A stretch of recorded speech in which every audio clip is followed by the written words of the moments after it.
চোখ সরাতে পারি। ড্যাডি, আমি ভাবতেই পারছি না, you had such an exciting past. And quite a bloody past too. Bloody past. Yes, a big bloody. Daddy, তুমি খুলে হয়তো সবকিছু লেখোনি, কিন্তু এই ডায়েরিটা পড়ে পরিষ্কার বোঝা যাচ্ছে তোমাদের এই সশস্ত্র বিপ্লব কোনো অংশেই কম ছিল না। আচ্ছা ড্যাডি, তুমি কি কাউকে মেরেছো? No! Never! I never killed anyone! এবারে তো বোমাটা নিশানা মিস না করলে আজ এই কথাটা বলতে পারতিস না। ওয়েল, তুমি নিজে হাতে হয়তো কাউকে মারোনি, বাট তোমাদের ওই সশস্ত্র অপারেশনগুলোর পেছনে তোমার হাত তো ছিল নিশ্চয়ই। চুপ করে আছো কেন সমীবন? দাও, তুমি কি কোনো মৃত্যুর জন্যই দায়ী নও? আমি কেন দায়ী? পার্টি দায়ী, পার্টির নেতারা দায়ী। আমরা তো তাদের অনুসরণ করেছি মাত্র। আচ্ছা, তোমরা কি সত্যিই মনে করতে যে ওই আর্মড রেভলিউশনের পথ ধরেই সোশ্যালিজম আসবে? ওই যে লিখেছিলেন annihilation of the class enemy, এছাড়া কি সামাজিক ভারসাম্য আনা যায় না ড্যাডি? ওই থিওরিটিশিয়ান, ছেলেকে উত্তর দাও, তোমার সেই গরম গরম লেখা থেকে পড়ে শোনাও। ভুল ভুল ভুল ভুল ভুল, সব ভুল ছিল, সব ভুল। ভুল? আজ সেটা মনে হচ্ছে তোমার? না, অনেকদিন আগে আমি বুঝতে পেরেছিলাম একটা মস্ত বড় ভুল আমরা করে বসেছি। কবে সুবিমল, কবে বুঝলি রে কথাটা? কিন্তু কিন্তু তোমার এই ডায়েরিটা তো সে কথা বলছে না ড্যাডি। আচ্ছা, আর কি কোনো ডায়েরি আছে? মানে থাকাটাই স্বাভাবিক, এটা তো কেমন ওই অ্যাব্রাপ্টলি আর্লি 1971 গিয়ে শেষ হয়ে গেল।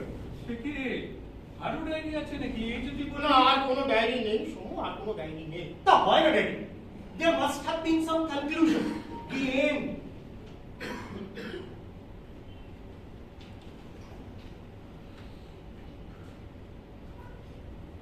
July 28, 1972. সব শেষ হয়ে গেল। কি হয়েছিল সেদিন? কমরেড চাঁদ মজুমদার চলে গেল। পুলিশ তাকে হত্যা করে জেলের ভেতরে মেরে ফেলেছিল। এমনকি তার শব্দটা পর্যন্ত তার পরিবারের হাতে তুলে দেওয়া হয়নি। হ্যাঁ, আমি তোমার ডায়েরিতে ওনার অনেক রেফারেন্স পেয়েছি। আচ্ছা ড্যাডি, তাহলে he was the leader of the entire movement, right? শুনতে কেন এসব কথা জানতে চাইছিস? কেন? কি হবে এসব কথা জেনে? কি বলছো তুমি daddy? This is our history, আমার সব জানা উচিত। সত্যি বলছি ড্যাডি, এই আজকালকার বাঙালিদের দেখলে না মনেই হয় না যে তারা আবার এরকম একটা বিপ্লব আনতে পারে, তাও আবার সশস্ত্র বিপ্লব। ড্যাডি, তোমার এই ডায়েরি আমার পুরো পার্সপেক্টিভ বলতে দিয়েছে। ড্যাডি, আমি আরো শুনতে চাই, আমি আরো জানতে চাই ড্যাডি। চুপ করে থাকিস না সুবিমল, ও জানতে চাইছে, ওকে বল, তোর মুক্তির জন্য ওকে বল। আমি কিছু বলতে পারবো না। কিসের মুক্তি? আমি কোনো মুক্তি চাই না, আর কিছু বলবো না। Please tell me daddy, please. এ সম্বন্ধে অনেক বইপত্র রয়েছে, জোগাড় করে পড়ে নিস। আমি কিছু জানি না। আমি কিছু জানি না, বললেই হলো। এই দেখো, এসব তো তোমার জীবনের কাহিনী। ড্যাডি, ডায়েরিটা পড়ে পরিষ্কার বোঝা যাচ্ছে তোমার প্রতিটা মুহূর্ত, তোমার প্রতিটা নিঃশ্বাস এই আন্দোলনটাকে ঘিরেছিল। এই দেখো, এইখানে তুমি বরানগর কাশীপুর হত্যাকাণ্ডের কথা লিখেছো, আর এই যে এনকাউন্টার টিমগুলো। এখনো চুপ করে থাকবি সুবিমল? তোর ছেলে, তোর উত্তরাধিকারী, তোর পরবর্তী প্রজন্ম তোকে প্রশ্ন করছে, আর তুই চুপ করে থাকবি? ছি ছি ছি, তুই এত ভীতু হয়ে গেছিস। ছি, বরানগর কাশীপুরে সেদিন হত্যালীলা চলেছিল। যুবক কিশোর যাকে সামনে পেয়েছিল নির্বিচারে হত্যা করেছিল। বয়স্কদের গায়ে কেরোসিন তেল ঢেলে গায়ে আগুন লাগিয়ে দিয়েছিল। তারপর ভেবে গেলি কেন? বল। কমরেড করুণা সরকার আর কমরেড পাঁচু গোপালের কথা বল। কমরেড পাঁচু গোপালদের হাত পা কেটে তাকে টুকরো টুকরো করে হত্যা করা হয়েছিল। কমরেড করুণা সরকারের আমি আর বলতে পারছি না। তোকে বলতেই হবে সুবিমল, বল। কমরেড করুণা সরকারের বুকে, কমরেড করুণা সরকারের বুকে তলোয়ার দিয়ে কেটে লিখে দিয়েছিল CPIML। CPIML।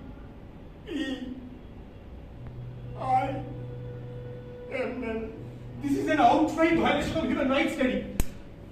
আর এই যে এনকাউন্টার এগুলো, পুলিশ যে কোনো লোক কিশোর বা যুবককে নকশাল করে সন্দেহ করলে বাড়ি থেকে তুলে নিয়ে যেত, তারপর দূরে কোনো একটা ফাঁকা জায়গায় ছেড়ে দিয়ে বলতো পালাও, তারপর পেছন থেকে গুলি করে মরত। খবরের কাগজে বেরোতো পুলিশ এনকাউন্টারে মারা গেছে কিছু সমাজ বিরোধী। এ তো অমানুষিক, ব্রুটাল। এরপরেও তুমি বলবে সবকিছু ভুল ছিল, সবকিছু অর্থহীন। আচ্ছা রেনা, একটা কথা মনে পড়লো, শুনেছিলাম মামাও তো কোনো একটা মুভমেন্টে জড়িয়েছিল, ওকেও পুলিশ এনকাউন্টারে মেরে ফেলা হয়েছিল, তাই না? তুই কি করে জানলি এসব কথা? মার কাছে শুনেছিলাম অনেক বছর আগে। মার কাছে মামার একটা ছবি ছিল। একদিন দেখি ছবিটা হাতে নিয়ে মা খুব কাঁদছে। তখনই জানতে পেরেছিলাম মামাও একজন পলিটিক্যাল অ্যাক্টিভিস্ট ছিল, আর তাকেও পুলিশ এনকাউন্টারে মেরে ফেলা হয়েছিল। এর বেশি কিছু বলেনি। তখন মামার নামটাও জানতে পেরেছিলাম। মামার নাম ছিল ভাস্কর। ভাস্কর মানে সূর্য। মামার মারা যাওয়ার দিনটাও বলেছিল, কবে ছিল যেন, 17th মে, আজকের দিন। মাই গড, হোয়াট আ কোইন্সিডেন্স। আচ্ছা ড্যাডি, তোমার কাছে মামার কোনো ছবি আছে? মানে ওনাকে স্মরণ করে আমাদের কিন্তু কিছু করা উচিত। না, আমার কাছে নেই। তোর মার কাছে থাকতে পারে, এ বাড়িতে নেই। আচ্ছা ড্যাডি, তুমি ভাস্কর মামাকে চিনতে? এই জানো জানো, এখন আমার মনে পড়ছে, দাদু আমাকে দেখলেই জড়িয়ে ধরে কাঁদতে কাঁদতে বিড় করে বলতো, ভাস্কর ভাস্কর। আচ্ছা, আমাকে কি ভাস্কর মামার মতো দেখতে? মানে কোনো মিল আছে? দেখো না ড্যাডি, দেখো না। না, আমি তো কিছুই ভালো করে দেখ না সুবিমল, কোনো মিলি পেলি না? ওই মা কিন্তু বলতো যে ওই কোনো কোনো অ্যাঙ্গেল থেকে মিল পাওয়া যায়। এনিওয়ে, আমি যাই দেখি ছবিটা পাওয়া যায় কিনা। হ্যাঁ দেখি। হ্যাঁ, কিরে, কোনো মিলি পেলি না? না, কোনো মিল নেই ভাস্কর, কোনো মিল নেই। সময় একেবারে অঙ্গত হচ্ছে। হ্যাঁ, তা হয়তো হবে, তবে মামার চেহারার সঙ্গে মিল থাকাটাও আশ্চর্যের কিছু নয়। কি বল, এই তুই কি করছিস বলতো? কিছু না। কেন নিজেকে ডিনাই করছিস সুবিমল? কেন? তুই আজকে ভয় পেয়েছিস, তাই না? তুই ভয় পেয়েছিস তোর ছেলে সৌম্য আসল কথাগুলো জেনে যাবে, তোর ছেলের চোখে তুই ছোট হয়ে যাবি, সেই ভয় পাচ্ছিস তুই? সত্যি কথা বল। ভয় পাচ্ছি, ভয় পাচ্ছি। যে কথা এতদিন কেউ জানতে পারে, যে কথা এতদিন এই বৈভব বিলাসের আড়ালে চাপা পড়েছিল, আজ কেন তা বেরিয়ে আসতে চাইছে? না, সময় এই সব কথা জানার কোনো প্রয়োজন নেই। ডায়েরিটা আমি কিছুতেই ওর হাতে পড়তে দেবো না। তাহলে স্বীকার করছিস যে আরেকটা ডায়েরি আছে? আছে আছে আছে, আর সেটাই আরো ভয়ঙ্কর দেয়। আমি আজই পুড়িয়ে নেবো। কোথায় গেল দুটো ডায়েরি তো একসাথে থাকে। লিখেছিস? কি লিখেছিলিস সেই ডায়েরিতে? বল না, তোর বিশ্বাসঘাতকতার স্বীকারোক্তি।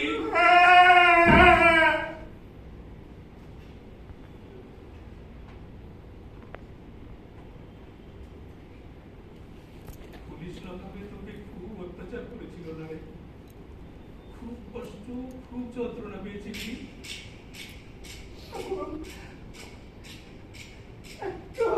একটা করে লোক কোনো উঠে নিচ্ছিল, আর সহ্য করতে পারিনি। আমি সব বলে ফেলেছিলাম, সব। আমরা জানতাম তুই টর্চার সহ্য করতে পারবি না, তুই সব বলে দিবি। কিন্তু আমি পুলিশকে বলেছিলাম যে তোরা মৌরি গ্রামে গা ঢাকা দিয়েছিস, তোদের তো কথা ছিল সবাইকে সেন্টার দেওয়া। হ্যাঁ, সেরকমই কথা ছিল, কিন্তু তোর কথা ভেবেই আমরা মরিগ্রামে চলে যাই। আমরা জানতাম তুই বেশিক্ষণ কথা চেপে রাখতে পারবি না, কিন্তু এটা খেয়াল ছিল না যে তুই মৌরিগ্রামের ডেরাটার কথাও জানতিস। কিন্তু বিশ্বাস করো আশা, আমি পুলিশকে মিসগাইড করার জন্য এই মৌরি গ্রামের কথা বলেছিলাম। আমি কি করে জানবো যে সুবিমল, তুই মরিগ্রামে বললি না হাবড়ায় বললি, তাতে কিচ্ছু আসে যায় না। আমাদের মরিগ্রামে না পেলে পুলিশ তোর উপর আবার টর্চার করতো, তখন তুই হাবড়ার কথা বলে দিতিস। আসল কথা হলো বিশ্বাসঘাতকতা, বেঈমানি। বন্ধুদের সাথে হাত মিলিয়ে যে বিপ্লবের শপথ তুই করেছিলি, পণ করেছিলি যে চরম অত্যাচারের মুখেও দলের সব রকম গোপনীয়তা বজায় রাখবি, কোনো অবস্থাতেই কমরেডদের সুরক্ষা কম্প্রোমাইজ করবি না, সেই শপথ তুই ভেঙেছিস। You betrayed us. I'm sorry, Bhaskar, I'm sorry. আমার মাফ করে দে। সারা জীবন ভর এই পাপের বোঝা আমি বই নিয়ে বেড়াচ্ছি। তোমার মুক্তি দে ভাস্কর, মুক্তি দে। আমি মুক্তি দেব, হয়তো দিতে পারি। সমীর, বিজন, ভানু, এরা তোকে ক্ষমা করবো রে। আমার আগে তো ওদের তিনজনকে পড়ে যেতে দেখেছিলাম। সমীর, ভীষণ ভালো। হ্যাঁ, সেদিন ভোর হওয়ার আগেই সমীরের মাসির বাড়ি ফিরে ফেলে পুলিশ। আমরা সারেন্ডার করেছিলাম। আমাদের হাতে হাত করা পরিয়ে একটা পুলিশ ভ্যানে তুলে নেওয়া হলো। প্রায় 8 ঘন্টা পর ভ্যানটা থামিয়ে নামতে বললো আমাদের। একটা রেল লাইনের উপর দিয়ে হাঁটিয়ে নিয়ে গেল কিছু দূর। তারপর হাত করা খুলে দিয়ে বললো, পালাও। আমরা না প্রথমে একটু হতচকিত হয়ে পড়েছিলাম, কি করবো বুঝতে পারছিলাম না। দেখলাম পুলিশ অফিসারটা পেছন ফিরে রিভলভারটা উঁচিয়ে বললো, পালাও, দৌড়ো, আই উইল শুট ইউ। আমরা ছুটতে শুরু করেছিলাম। মনে আছে আমরা পূর্ব দিকে দৌড়চ্ছিলাম, কারণ তখন সামনের আকাশ লাল হয়ে আসছিল সূর্যোদয়ের সময়। হঠাৎ দেখি ডান দিকে ভানু হুমড়ি খেয়ে পড়ে গেল। কোনো শব্দ তখন কানে আসেনি। আচ্ছা, যে দেখি পিঠ দিয়ে রক্ত, একেবারে মুখ কোন জায়গায় লেগেছে বুঝতাম। পেছন ফিরে দেখি রিভলভারটা উঁচিয়ে পুলিশ অফিসারটা দুবার ফায়ার করলো সমীরের দিকে তাক করে। প্রথমটা নিশানা মিস করলো, দ্বিতীয়টা করেনি। আমি আবার ছুটতে শুরু করলাম। দেখলাম বিজন পড়ে আছে মাটিতে। ভাবলাম রেল লাইন ছেড়ে মাটিতে দিয়ে পড়ি, তাহলে হয়তো সহজে নিশানা করতে পারবে না। আর ঠিক সেই সময়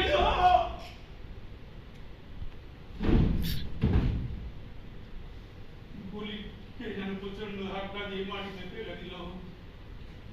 গুলিটা পিঠ ফুলে সোজা হার্টে সেরিয়ে গিয়েছিল।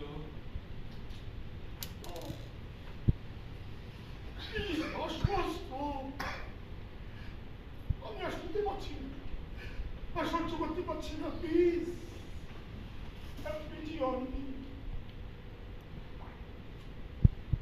ঠিক আছে, ঠিক আছে, আর কিছু বলবো না।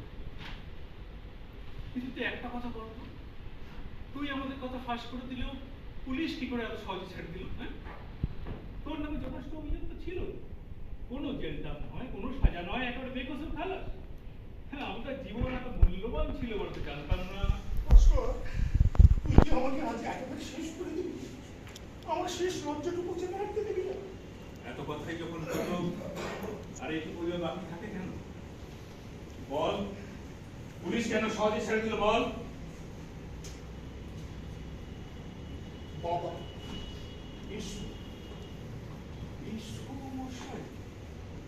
ও হ্যাঁ, ওনার সাথে তো পুলিশ কমিশনার কি একটা ঘনিষ্ঠতা ছিল, তাই না? বাবার স্কুলের সহপাঠী ছিল। বাবাকে বলেছিল আমি যদি তোদের কথা বলে দিই তাহলে আমাকে ছেড়ে দেওয়ার ব্যবস্থা করবে। জানিস, বাবাকে আমাদের অনেক কিছুই ছিল। মা তখন অসুস্থ, বাবা হার্টের পেশেন্ট, আমি না খুব ভাবে গেছিলাম কি করবো। বুঝেছি। আর তুই ছাড়া পেতেই তোকে সোজা আমেরিকা চালান করে দিল, তাই তো? আমরা ধরা পড়লাম আর তুই মুক্তি পেলি। মুক্তি কি বল? ঠিক বলেছিস। ঠিক সেই মুহূর্তে আমার মনে হয়েছিল তোদের থেকে, এই দেশ থেকে যত দূরে পালিয়ে যেতে পারি তত ভালো। আর সেই থেকে প্রতিটা মুহূর্ত আজ পর্যন্ত আমি তোদের ভুলে থাকতে চেয়েছি। আর সেই চেষ্টা করতে গিয়ে আরো বেশি মনে পড়েছি তোদের। মনে পড়েছি সেই সব দিনের কথা। আমার ভেতরটা পুরে পুরে ছাই হয়ে গিয়েছে। ছাই হওয়াটা ভীষণ প্রয়োজন সুবিমল, ছাই হওয়াটা ভীষণ প্রয়োজন। কারণ সেই ছাই থেকেই তো কিংবদন্তি সেই ফিনিক্স পাখির মতো নবজন্ম নিতে পারে মন। ড্যাডি, তুমি বিশ্বাসঘাতক। মামাকে তুমি মেরে ফেলেছিলে, তুমি। না, না, আমি ভাস্করকে খুন করিনি। না, এটা যে তুমি নিজে লিখে রেখেছো। তুমি অস্বীকার করতে পারো না ম্যারি। এটা তুই কোথায় পেলি? মার দিঘানের তলায় পেলাম, সাথে আমি এই ফটোটা।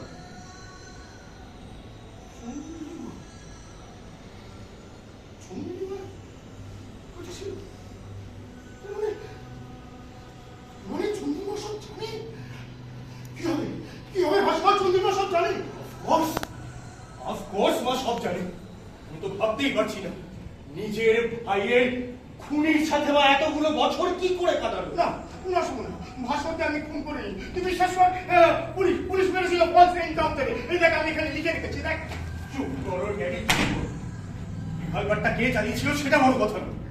তুমি যদি সেদিন পুলিশকে সবকিছু বলে না দিতে, তাহলে মামা আজ বেঁচে থাকতো। মামা এবং মামার সাথীরা, or should I say your comrades? আমি চেষ্টা করেছিলাম, খুব চেষ্টা করেছিলাম, আপ্রাণ চেষ্টা করেছিলাম। ওরা আমার পাঁজরের হাত ভেঙে দিয়েছিল, ঘরে জ্বলন্ত সিগারেট করেছিল, তাও কিছু বলিনি। কিন্তু যখন সারাশি দিয়ে একটা করে নিচ্ছিল, তখন আর সহ্য করতে না পেরে সব বলে দিয়েছিলাম, সব। That cannot be an excuse, Daddy. আসল কথা হলো, তোমার বাবার সাথে পুলিশের যে ডিলটা হয়েছিল, সেটা তোমার কাছে খুব লোভনীয় ছিল। তুমি সুযোগ দিয়ে আমেরিকা পালিয়ে গেলে। I just can't believe this. আমি সব স্বীকার করছি। আমি আমার সব অপরাধ মেনে নিচ্ছি। জীবন ভোর ধরে চেষ্টা করে গেছি এই অপরাধ বোধ থেকে মুক্তি পাওয়ার। তুমি কি ভেবেছিলে মাকে বিয়ে করে তুমি সব অপরাধ বোধ থেকে মুক্তি পেয়ে যাবে? A kind of redemption. ভেবেছিলে ওই দাদুর মুখের উপর কিছু ডলার ছুঁড়ে দিলেই তার ক্ষতিপূরণ হয়ে যায়? না, না, শুনো, আমি জানি আমার পাপের কোনো খাবার নেই, কিন্তু তুমি আমার ঘৃণা করছো না। Please don't hate me. Please don't touch me, daddy. নিজের প্রতি ঘৃণা হচ্ছে আমার। আমি একজন ভীরু বিশ্বাসঘাতকের সন্তান। ভাবতেই আমার লজ্জা করছে। কি করে দাদুর সামনে গিয়ে আমি দাঁড়াবো বলো তো? দাদুকে গিয়ে বলবো, দাদু এই দেখো তোমার সন্তানের খুনির ছেলে দাঁড়িয়ে আছে, come on give me a hug. Don't say that. দাদু কিছু জানে না, কেউ জানে না, একমাত্র বাবা জানতেন, না তিনিও এই দুনিয়াতে নেই। কিন্তু এখন তো আমি জানি, মা জানে। এই বোঝা নিয়ে আমি কি করে বাঁচবো বলো তো? I wish I had never opened that diary. আমি তোকে মানা করেছিলাম, শোনো, আমি তোকে মানা করেছিলাম। আমার এত বছরের আতঙ্ক, দুঃস্বপ্ন সব সত্যি হয়ে গেল। ড্যাডি, আমি আর এখানে থাকতে পারবো না। তোমার সাথে এখানে আর এক মুহূর্ত নয়। সমু যাস না, সমু, ডোন্ট লিভ মি অ্যালোন, সমু।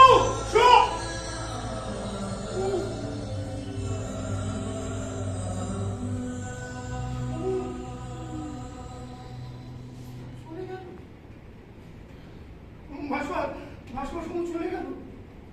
তাই তো দেখলাম রে। তবে ওর চলে যাওয়াই ভালো। ওর মনের মধ্যে তো প্রশ্নের অনেক ঝড় বইছে। সে প্রশ্নের উত্তর তোকে নিজেকেই খুঁজতে হবে। আমি ছোট হয়ে গেছি, সমুর চোখে বড্ড ছোট হয়ে গেছি। চন্দ্রিমা তো সব জানে, তাও আমায় কখনো কিছু বুঝতে দেয়নি, কখনো জানতে দেয়নি। চন্দ্রিমা নিশ্চয়ই আমায় ঘৃণা করে, খুব ঘৃণা করেছে। ভাস্কর, কেন আমি এই ডায়েরি আমার কাছে রাখলাম? কেন আমি এটা পিয়ে ফেললাম না কেন? কারণ এই ডায়েরি তোর মুক্তির কারণ হবে বলে। ফিনিক্সের মতো ছাই থেকে তোর নবজাগরণ হবে বলে। কি বলছিস? দেখ, ওর পড়ে দেখ চন্দ্রিমা কি লিখেছে একবার পর। চন্দ্রিমা?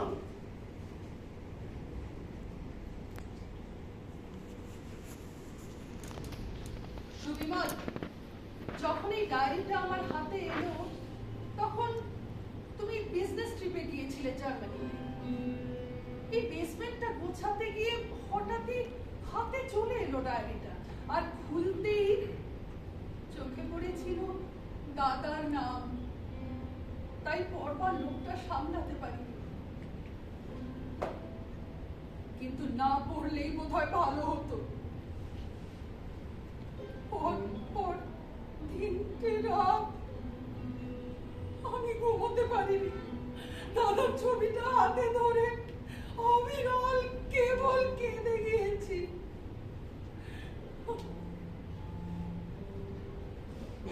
অসম্ভব ঘৃণা হচ্ছিল তোমার উপরে আর আমার নিজের উপরে। ছি ছি ছি, এতগুলো বছর আমি আমার দাদার হত্যাকারীর সঙ্গে কাটিয়েছি। এই কথা ভাবলে সমস্ত শরীর রাগে দুঃখে ঘৃণায় একেবারে অস্থির হয়ে উঠছিল। ছি, তোমার যত সাফাই, যত অজুহাত, যত যুক্তি তুমি এই ডায়েরিটাতে লিখে রেখেছো সব মনে হয়েছে মিথ্যে। হ্যাঁ, মিথ্যে। আর সেই সঙ্গে নিজেকেও কত ছোট মনে হয়েছে। ঠিক সেই সময়ে ওই টেলিফোনটা বেজে উঠেছিল। তুমি ফোন করেছিলে জার্মানি থেকে।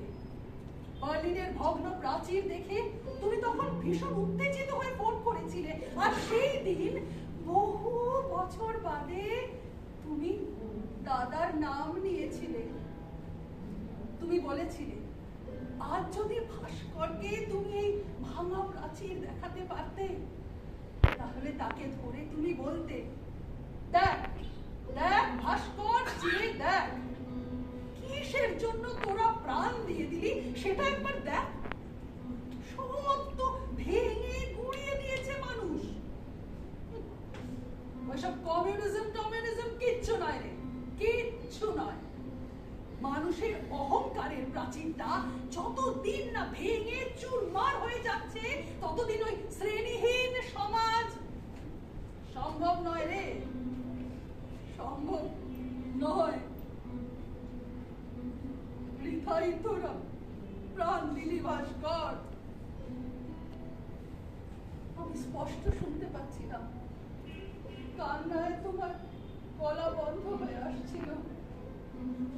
আর ঠিক সেই মুহূর্তে তোমাকে ক্ষমা করে দিয়েছিলাম আমি, কারণ আমি বুঝতে পেরেছিলাম যে একটা অনিচ্ছাকৃত ভুলের জন্য কি প্রচন্ড শাস্তি তুমি সারা জীবন ধরে ভোগ করে চলেছো। আমি এও বুঝেছিলাম যে দাদাকে তুমি প্রতিটা মুহূর্ত মনে করে রেখেছো, অথচ দেখো আমি ভাস্করের নিজের বোন হয়েও তাকে তো প্রায় ভুলতেই বসেছিলাম।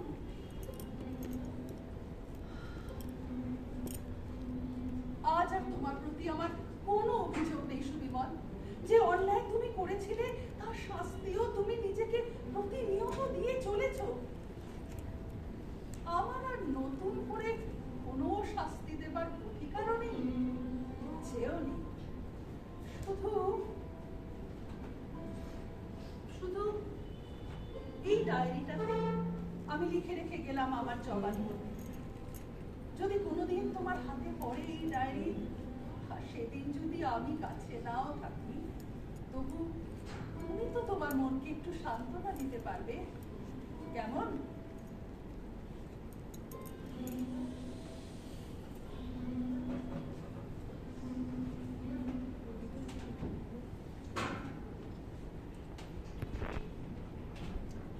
ভাস্কর,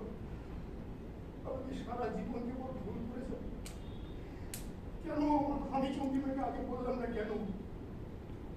কারণ তুই ভয় পেয়েছিলি। তুই ভয় পেয়েছিলি চন্দ্রিমাকে বললেই ওকে হারাবি, আর সেই সাথে ওকেও হারাবো।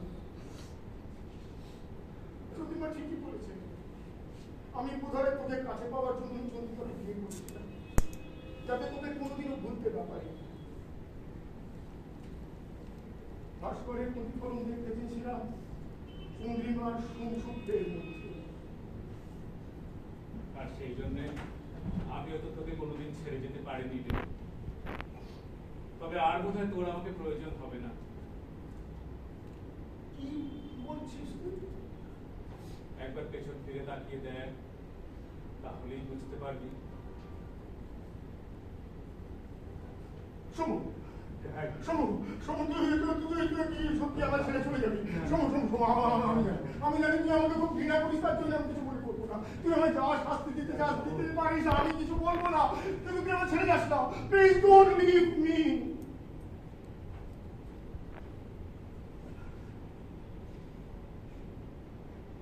ড্যাডি, ওরা যখন তোমাকে মেরেছিল তোমার খুব লেগেছিল না? তুমি খুব কষ্ট পেয়েছিলে বলো?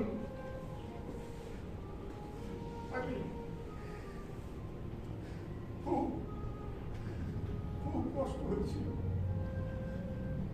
আমি আমার মাথার ঠিক রাখতে পারিনি।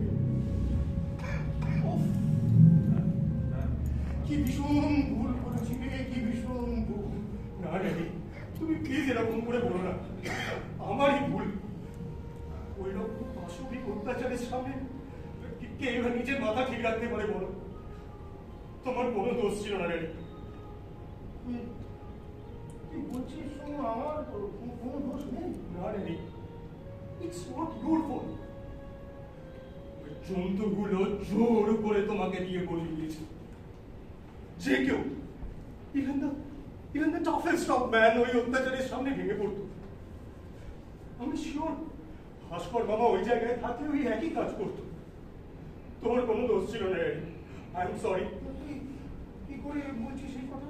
ভাস্করও? ড্যাডি, এগুলো আমার কথা নয়, এগুলো মার কথা। মাকে আমি এখনই ফোন করেছিলাম, she said the same thing.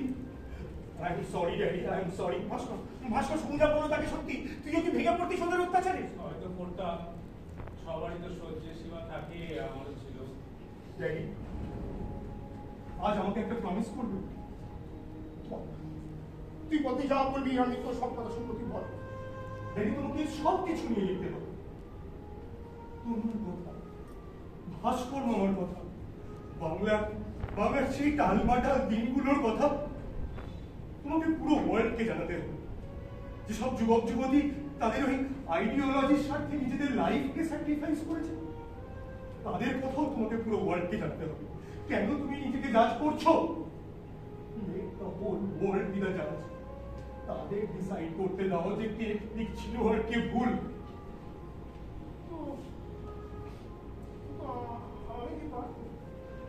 আমি কি পারবো আমার কমরেডদের প্রতি সুবিচার? অফকোর্স তুমি পারবে ড্যাডি, তোমাকে পারতেই হবে। তোমার নিজের জন্য, ভাস্কর মামার জন্য, কমরেডদের জন্য। এটাই তোমার মুক্তির একমাত্র পথ ড্যাডি। ভাস্কর, আমি আমার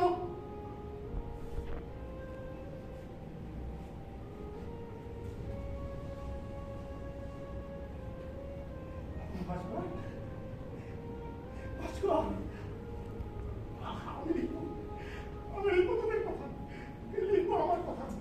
কোনো কিছু গোপন করবো না ভাস্কর, কোনো কিছু লুকবো না। ড্যাডি, তুমি আবার ভাস্কর ভাস্কর করছো। আমি তো ভাস্কর নই, আমি তো সমু। তুমি তো দাদুর মতো করছো। ও বাই দ্য ওয়ে, আমি কালই কলকাতা যাবো বলে ঠিক করেছি। দাদুর এই সময় দাদুর পাশে ভাস্করের থাকাটা খুব দরকার। ঠিক বলছিস, ঠিক বলছিস। চল, আমিও যাবো তোর সাথে। আমার শুদ্ধি শুরু হোক তোর হাত ধরে। তোর দাদুর আশীর্বাদ আমার এক প্রয়োজন বেশি। আমায় নিয়ে চল সমু, আমায় নিয়ে চল। ড্যাডি